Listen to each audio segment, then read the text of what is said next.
Hello there. My name is Joanna England, and I live in the Houston, Texas area. I'm so glad that you are in my class. I know that this class is about anger in some ways, but really it's about negative feelings that we all have, right? All of us have negative feelings, and negative feelings are normal. In fact, the good feelings that we have wouldn't feel as good as they do without the negative feelings. We are internally grateful for the good things that we feel because we have had feelings that were not good. Does that make sense? So let's talk about some of those important negative feelings. Let me share my screen with you.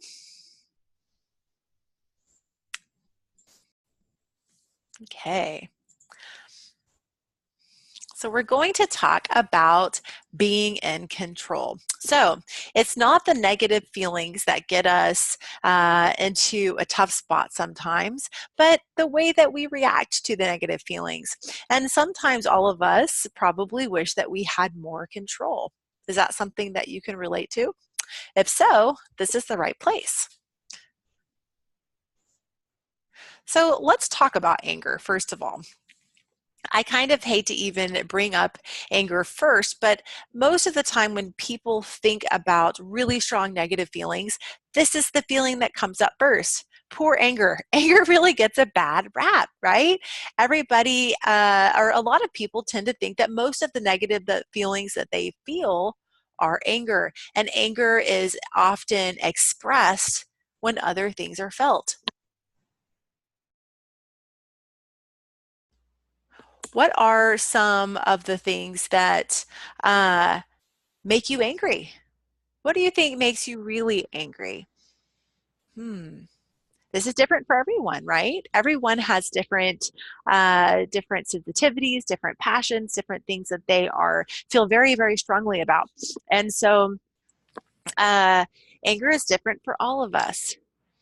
What does anger look like? What does it look like for you? How do you react whenever something makes you angry? What does anger sound like? Is it loud? Does it scream? Does it use words as weapons? Or is it very quiet? Does anger, for you, does anger sound like silence? Are there other names for this emotion? Hmm, are there? Are there other names for this emotion? Some people call it mad. Some people use a lot of different words when they're talking about anger. Sometimes words that don't really have anything to do with anger at all. Have you ever have you ever said, "I'm so frustrated," while you're having a really, really angry reaction? Are anger and frustration the same thing? Hmm. Anger is what we feel when we are displeased with what's happening in a situation, and we don't like it, right? Frustration is when generally when we want to do something or are trying to do something and it's not working for some reason. Either someone won't let us do it or our body won't let us do it. Right? So frustration is different than anger, but often the two get intertwined, and a lot of different emotions get intertwined with anger. So that's what we're going to talk about in this lesson. We're going to talk about identifying really strong negative emotions that we all have. And in the next lesson, we're going to talk about how we can deal with those feelings, how we can learn to control them so that we feel that we have more control of ourselves in general. Okay, so take a look at this. This is really important. If I want you to take anything away from this class, it's this. We all know that icebergs are big giant chunks of ice, right? They are floating around in the ocean. And what you may or may not know about an iceberg is that way more of the iceberg can be seen, or way more of the iceberg is under the ocean and cannot be seen than can be seen. Only a little bit of the iceberg can be seen. Have you ever heard the saying, have you ever heard someone say that something is just the tip of the iceberg? That's where this saying comes from. The tip of the iceberg is the part that sticks out, but most of the iceberg is underneath the water. And it's this way with anger. When we're angry, What people see is this angry reaction. They see the tip of the iceberg. They see this reaction that looks like anger, but usually anger is hiding a lot of other emotions that are under the surface. Most of the emotions are hidden. Take a look at some of these feelings that are often masked by anger. Worried, annoyed, hurt. This could be hurt in your body or it could be hurt feelings. Sad, frustrated, alone. Loneliness can often look like anger. Have you ever thought about that? Anxious, unsure, shame, offended, guilt, grief, disrespected, insecure, uncomfortable, helpless, regret, trapped, tricked, disappointed, pressured, and other feelings. And I would say that one thing that a couple of important things that are left off of here are some things that happen in our bodies that cause us to have angry reactions, like being exhausted or being really hungry. Do you ever get hangry? So there are things that our body needs, that our body requires to be able to function correctly. And if those needs are not taken care of, then an angry reaction can be the response to that. So that's a really important thing to think about, and this is an extremely important thing for you to think about and remember. I encourage you to print this page. I'll send you this in the classroom, and so that you can print it off. This is a great thing for you to look at and keep as a reminder. James, before I start reading this, I'm going to read a few different scenarios. You can read them along with me. And I want us to talk about each of these scenarios and try to decide what is really going on under the surface. What is under the angry reactions that you will see in these scenarios? What's the bottom part of the anger iceberg here? Okay, James is 16. Kayla is his first real girlfriend. They've been dating for 7 months. James knows he's in love with Kayla and wonders if he might even marry her someday. On Valentine's Day, James spends the last of his paycheck on flowers and a stuffed cat for Kayla. Cats are her favorite. He brings the gifts to her house to surprise her. So James is like, oh, he's suave. He's got his flowers and his stuffed cat, and he's in love, and he is ready to go see Kayla. But when James gets to Kayla's house, he is stunned that she doesn't seem happy to see him. She says, "I'm sorry, James. I've been meaning to tell you that this just isn't working for me anymore. I want to break up." James feels hot all over. He turns red and he struggles to speak. He feels like the breath has been knocked out of him. He throws the flowers at Kayla and yells that he never really liked her anyway and was only dating her because he felt sorry for her. Ouch. This is a really big, angry reaction. Have you ever had a reaction like this whenever you felt what? What do you think James is feeling? Do you think anger is really the root of this reaction? What do you think? I'm going to give you a minute to think about this.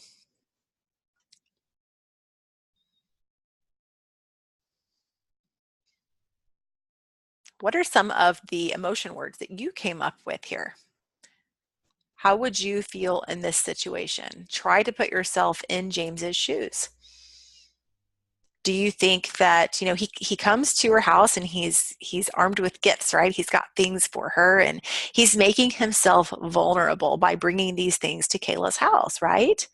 Vulnerability means making yourself able to be hurt. It's like taking the armor off and you're all soft and exposed and another person is able to hurt you.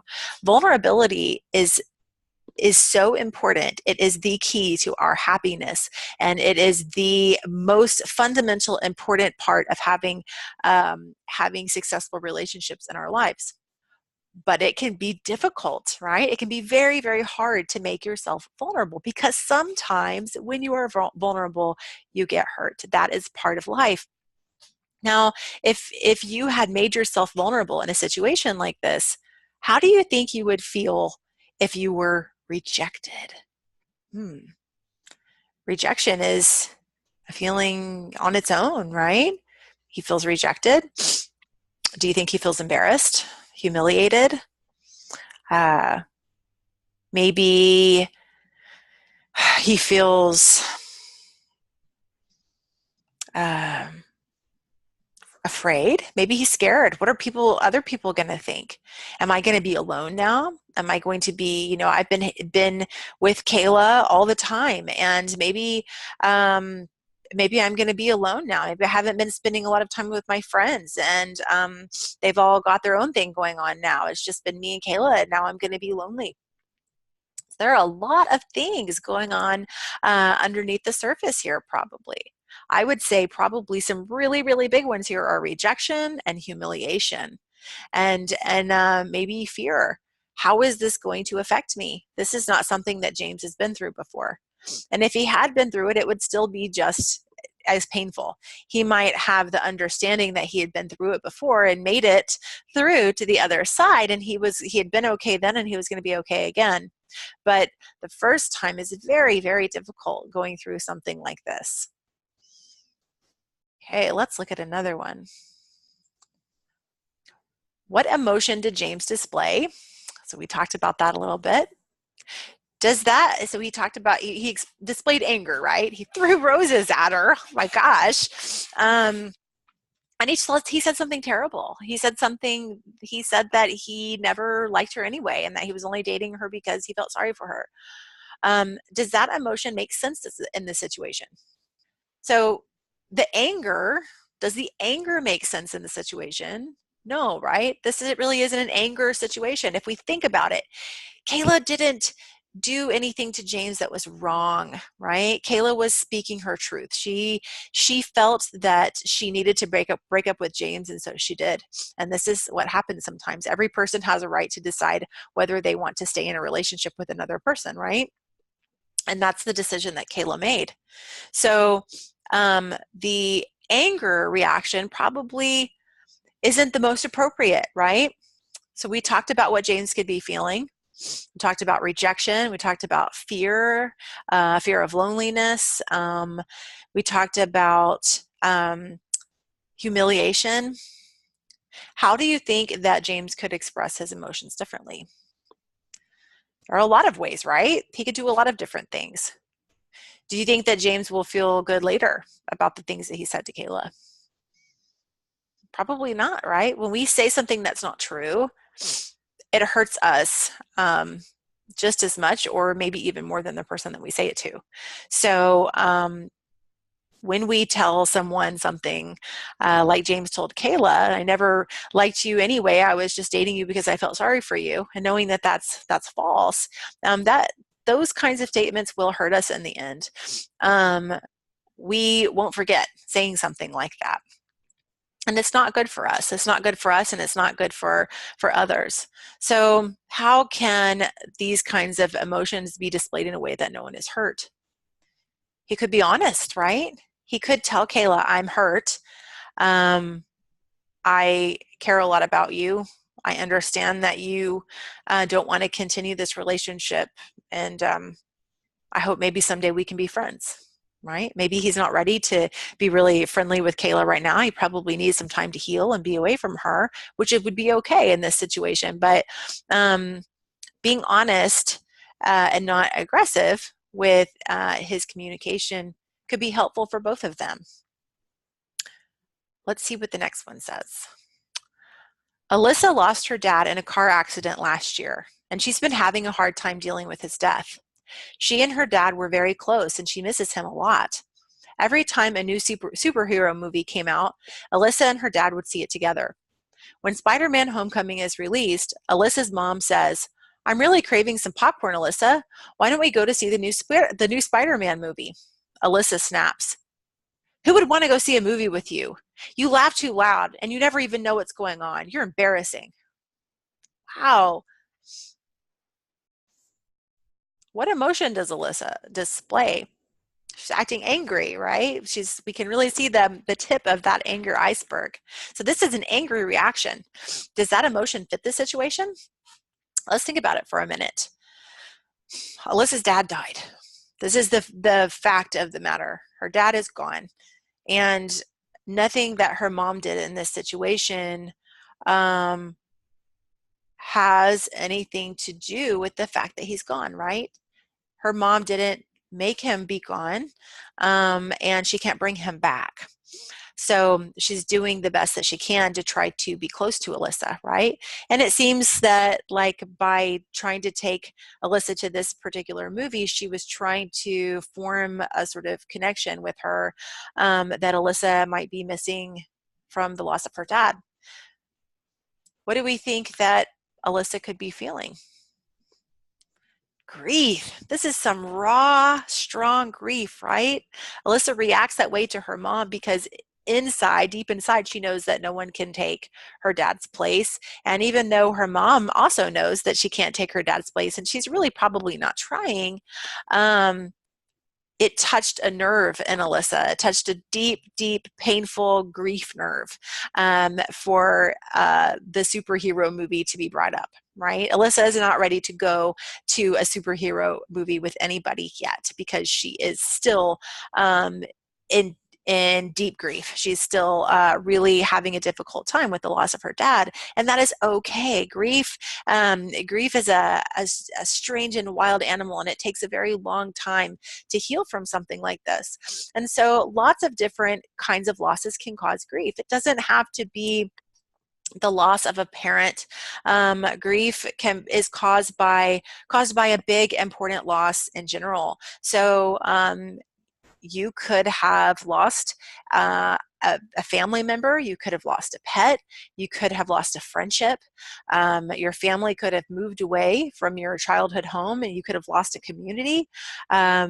You could have lost the marriage of your parents. Maybe your parents got divorced and your life is different now than you knew it before. That's a big loss. So all of us go through different types of losses in our lives, and big losses have the potential for causing grief, and grief is so powerful and so strong. And so that is probably the root of what Alyssa is feeling right now, but anger is what's showing at the top. How do you think her mom feels right now? How do you think you would feel if you were Alyssa's mom? Probably from the outside looking in, we can see that Alyssa's mom is desperately trying to help, right? She's trying to help Alyssa. She sees that Alyssa is struggling, and she wants things to be better. She doesn't want Alyssa to hurt. She loves Alyssa, and she doesn't know what else to do. Probably, I think that in a situation like this, have you ever had a friend, someone close to you, lose someone and not know the right thing to say or the right thing to do? I think that for most people, it's very hard to know what to say and do when someone has experienced a big loss. And so that's the same for moms. Moms are people like everyone else, and sometimes they have a hard time knowing what to say or do when there's been a big loss. And dads have a hard time knowing what to say and do also. Why does Alyssa take her emotions out on her mom? Why do you think that she takes those emotions out on her mom? Why do you think that she says those things? There could be several reasons for that, right? Her mom was the one who said something about the movie, but do you think that if her friend had asked her to go see Spider-Man Homecoming, that she would have had the same reaction? Often that's not how it happens, right? Do you find yourself having stronger reactions to things that your parents say and or your siblings than you would have if your friends or maybe a grandparent said them? Why do you think that is? So often the people that we feel the safest with are the people who get the brunt of our angry reactions. They are the people who tend to bear the most weight of our grief, of our disappointment, of our anger. Sometimes we really are just feeling anger, of our embarrassment, of our rejection. There are certain people in our lives that we don't expect to walk away from us. There are certain people in our lives that we feel that no matter what we say and what we do, they will always be there. and probably barring unforeseen circumstances, something happening to them, that they probably will be. There are certain people that are likely to be in your life forever, that are in it for the long run, and you know that. And so it is sort of human nature to take out the worst of our emotions on the people that we love the most. But it's up to us to think about whether this is fair. Is it fair for us to do that to the people that we love? We love them, right? We love them and they love us. So how can we have the type of relationship with them that we really want? How can we be loving to the people who love us? How can we avoid lashing out at the people who really are the people that deserve most of our affection? That's a big question, right? Let's look at another one. Drew meets a new friend named Jack at a party. Jack seems cool, and Drew invites him over to play video games. When Jack comes over, Drew's little brother Ryan comes into his room and starts trying to get Drew's attention. He's usually the one to play games with Drew. So Drew and Ryan are usually video game playing buddies. They usually play together. Ryan says, "Hey, Drew, remember last year when you ate those bad tacos and pooped your pants? Then you started crying?" Ryan fell on the floor laughing. Drew smacked Ryan and yelled, "Get out of my room, you freak. You're such an idiot. I hate you." Oh, wow. This is a big angry reaction, right? Big brother fight. What emotion is Drew displaying? Obviously anger, right? This is a big angry reaction. He's mad. Does that emotion fit the situation? Yeah, it partially does, right? I'd be mad if this happened to me. But what else? What else do you think Drew could be feeling? I'd be pretty embarrassed if this happened. I'd be pretty mad and pretty embarrassed.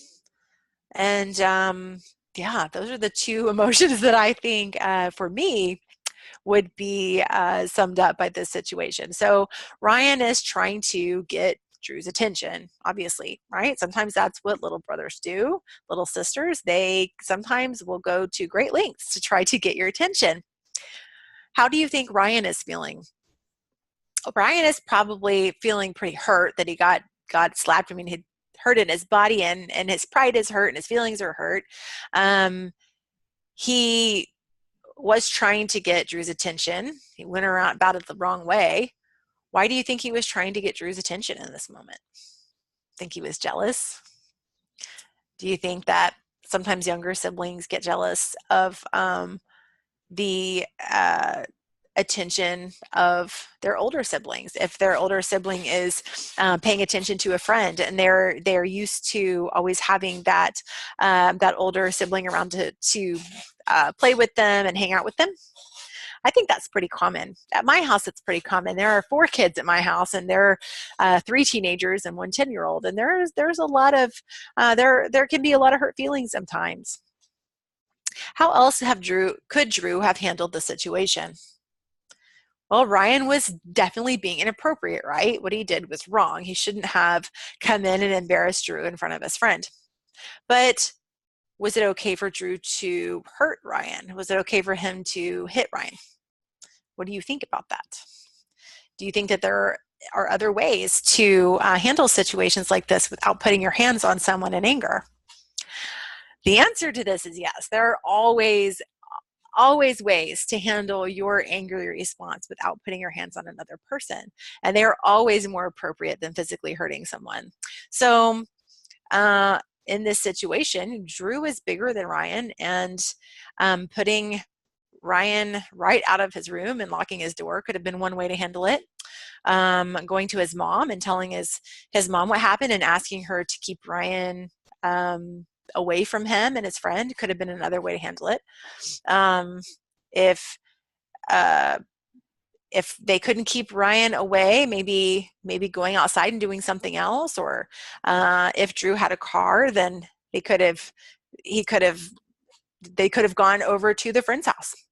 There are a lot of different ways to handle this, right? But this is about problem solving. It's about being strategic and problem solving and thinking, how can I work through this situation without without damaging my brother, without hurting my brother, without damaging our relationship. Because really, if Drew had taken the time to stop and think about what was happening, even though he was angry, he probably would have been able to realize pretty quickly what was going on, and that Ryan was really feeling pretty jealous that there was a new guy over there, and that he kind of felt like he was taking his place, right? He wasn't invited into the room with Drew and his friend. And um, having empathy means feeling what another person is feeling, putting yourself in that person's shoes. And when we develop our empathy, when we truly spend a lot of time and effort putting ourselves into another person's shoes, uh, we find ourselves having less angry reactions in the first place. It's hard to be super duper angry at someone and stay angry at them if we can truly put ourselves in their shoes. And so we will still get angry sometimes, and people will still do things that deserve our anger sometimes, but we can get over those feelings of anger more quickly and move on if we learn to practice empathy. Okay, let's read another one. Brandy went to the mall with her friends last week. Brandy's friend Angie saw a pair of earrings that would be perfect with her favorite shirt. Angie quickly slipped the earrings into her bag and whispered that Brandy should take some too. The cashier was a guy that they knew from school, and besides, he wasn't even paying attention. Brandy knew stealing is wrong, but wanted to seem lame. No, didn't want to seem lame. She didn't want to seem lame, so she took some earrings too. Today, Brandy's mom looked in Brandy's bag for a pair of gloves she was missing. The earrings were in the bag. Brandy's mom knows that Brandy doesn't have any money. She asked Brandy where the earrings came from. Brandy shouted, "Why are you looking through my stuff? It's none of your business where they came from. Someone gave them to me." Brandy grabbed her bag and ran into her room, slamming the door behind her. So what emotion is she expressing? What is she displaying? Well, this is anger, right? She's expressing an angry reaction. What do you think she's really feeling? She seems to know that she did something wrong. Can we agree on that? It seems like guilt is here, right? It seems like guilt is in the forefront in this situation. Guilt is a feeling that we have when we know that we have done something wrong, and we want to. We're wrestling with how to change. Shame could also be part of this. So shame is when guilt and shame often feel the same way from the beginning, but guilt is something that drives us to change a situation, and shame is something that kind of eats us from the inside out. So in a situation like this, if Brandy takes those feelings of guilt that she has and she does something about them, she can avoid the feelings that she has related to this. She could avoid those feelings of guilt turning into a deep shame that really eat at her and hurt her. So I think that she's feeling some very strong guilt right now, and she's trying to figure out what she's going to do about this situation. Do you think Brandy's mom knows she's not being honest? What do you think? Do you think you would know someone wasn't being honest if they had that type of reaction? Mm. How could Brandy deal with this situation effectively? What do you think she should do? So we talked about guilt turning into shame, and shame is very, very hard to get rid of. What do you think she should do? Do you think that she could tell her mom the truth and ask for her mom's advice? She could take these earrings back to the store, right? That would be a pretty difficult thing to do, to admit that you stole. But most of the time, admitting that you stole from a store and bringing back the merchandise will usually buy mercy from the people at the store, especially if she asks her mom for help with that. So she has some choices here. None of them will be easy. This is a very hard situation. It's very hard to admit that you've done something wrong, especially when it's something illegal and something that's really looked down upon by society. It's a very, very hard, it takes a lot of courage right? It takes a lot of courage to right a wrong. And that could be stealing, it could be gossiping about another person in a way that hurts them. There are a lot of things that we could do wrong that we would have to admit to, right? And it's always difficult. It's always difficult to admit that we did something wrong and ask for help in making the situation right if we need it. Okay. So when you stop to think about which emotions really belong in a situation, you're able to take more control of yourself and better understand the behavior of others. This is true. Really stopping to think about those emotions lets you take control. You'll be most successful by forming a coping strategy for what you will do when you become upset. Next week, or for the next lesson, we'll work on learning some new strategies that can help when we have strong negative emotions. Okay, I will see you next time. Bye.